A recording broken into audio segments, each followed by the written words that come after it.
যখন ফটো তোলা হারাম হলো, নাজায়েজ হয়ে গেল, মেজেদা হুজুর আব্বাজান, বড় হুজুর আব্বাজান বিভিন্ন মশলা মশাইল সবটা ওলামায়ে কেরামদের কাছে জোগাড় করে ফয়সালা হয়ে কি সিদ্ধান্ত হবে।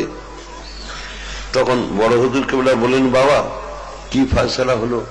বলে, হুজুর জরুরাতের জন্যে নাচারি অবস্থায় ফটো তোলা জায়েজ। কথার দিকে খেয়াল রাখবেন। পীর কেন? এখন তো পীর তার খুঁজে পাচ্ছিনি, পীর আর খুঁজে পাচ্ছিনি। জরুরাতের জন্য নাচারি অবস্থায় ফটো তোলা জায়েজ।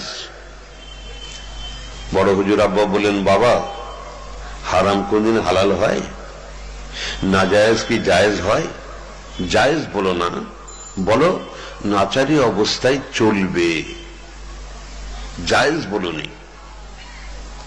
কি কথা ঠিক কিনা বলেন? এই জন্য পীর দরকার। এখন পীরেরাই তো সব তুলে বসে আছে, তারাই তো ফটো তুলছে।